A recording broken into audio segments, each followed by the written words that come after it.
with just one round to go in the Supercross season, we really have to start looking forward to Motocross and the first round in Pala, Fox Raceway, whatever you want to call it, at the end of this month.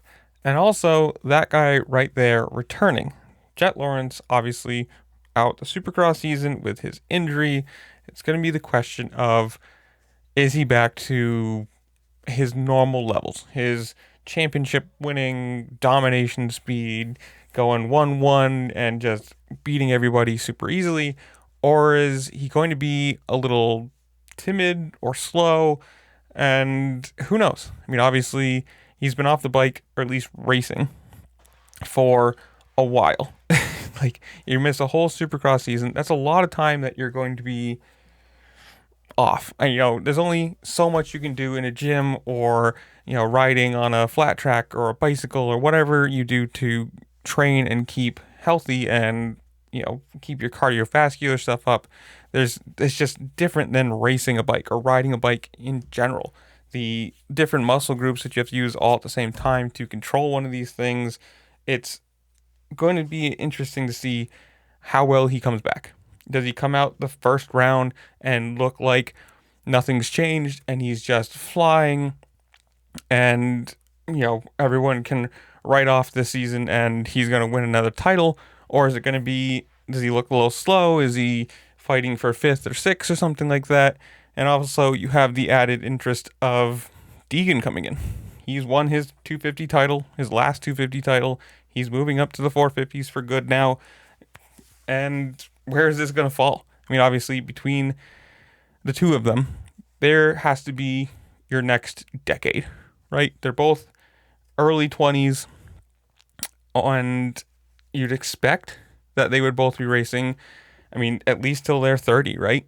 As these people are, you look at Cooper Webb, Ken Roxon, Eli Tomac, all these guys are 30 or 30 plus, and you'd have to expect that Jett and Deegan are both going to race probably around the same amount of time, unless, who knows, unless they have some career-ending injury or they make ungodly amounts of money, which they both probably are at this point, and they can retire, in the Villapoto range of like 27. Who knows? I mean, it could just be one of those things. They could win all their titles and say, I don't want to do this. I don't want to keep chancing myself to get hurt. We'll see. But we do have an update from Lars Lindstrom, the team manager for HRC, and this comes from after the Denver race where he was, asked some questions, and he did give an update on how Jett's doing, saying, quote, "Yeah, Jett's been on the bike for, I think, almost a month now. He started off kind of easy on the turn track and things like that, and just kind of, easing into it with his foot. Did that for a couple of weeks, and then moved to the outdoor track on a smooth outdoor track, and then now on a bumpy outdoor track. So he's progressing really good. We're going to go testing with him this week, and now we have all four guys riding, so it's pretty exciting to have, Chance Hymas, he's been riding now for a while, and Joe just starting riding last week, and he's starting to feel pretty good. So I'm excited to go back to Florida and to get to watch all four of my guys, training and riding. And from what I've heard, Jett's already starting to go jet speed. So yeah, I'm just stoked for outdoors. So, having all four guys back in the truck. Now, if he's going at what you would expect jet speed to be, that is podium wind speed, somewhere around there, competitive at the top level. I mean, that's how he's been for his whole career, at least so far. So if he's saying he's quote unquote starting to get to jet speed, who knows?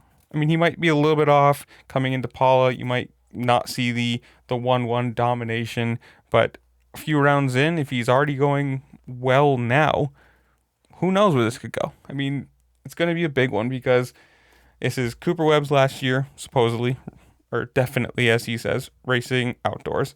You got Deegan coming in, Jett coming back off an injury. You'll have Ken Roxon not doing outdoors as he always does, or has done for the last few years. Eli Tomac in whatever shape he's in, coming off of another season another Supercross season where he's lost the title due to a crash, an injury, whatever you want to say. And at least from my perspective, if you watched his interview before the race in Denver, it kind of sounded like he wasn't sure if he's going to be racing next year. I mean, making a big, big thing about these two races, kind of strange to me. But it's going to be exciting. I mean, Supercross this year has been good in general. They're getting to the final round, 1 point difference. Hunter Lawrence, Ken Roxon. This is going to be awesome for either of them. Either Hunter gets his first Supercross title and his first Supercross win in the same year, or Ken Roxon finally gets that little bit of a cherry on top of his career that he's been missing for a while and probably should have had at least 1 or 2 titles Supercross wise if he didn't have those pretty big crashes and arm injuries. But obviously this has been a weird year. I mean, you got to put the little asterisk on it if you want to Jett's been out. I mean, obviously he should be a title contender every year that he races from here until, he retires, more than likely. And I'm excited to have him back. I mean, I'm the first one to tell you, I like this season of Supercross because it's down to the last weekend. Everything matters.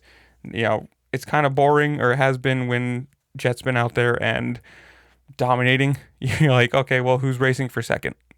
At a certain point, it becomes boring to watch because you just not know, but you assume that one person's going to just dominate everything.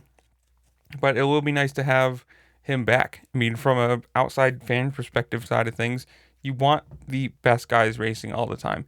You want the big factory teams and riders out there because the more people that are out there that can fight for a win, fight for a podium, it's a more competitive field, which creates a more competitive race, which makes the viewership, the TV production, being there more exciting from a fan side of things. It's what you want. The best people racing, pushing each other, and making, just going fast. That's a very simple way of saying it, but you want these guys out there so they can push the times each other. You can have competitive races. You can have close battles, and who knows. But this is where I'm going to leave you guys. Comment down below. Tell me what you think. How well does he do in Paula? Who do you think wins the outdoor title? Who do you think wins the Supercross title? Roxon, Lawrence, 1 point, 1 round, basically nothing, everything to win or everything to race for and win. But I'm going to leave you guys. Comment down below. Tell me what you think. While you're down there, make sure to like, share, subscribe. Do all the fun things this platform lets you do because it does really help me out. I appreciate it. With that, I'll see you later. Peace.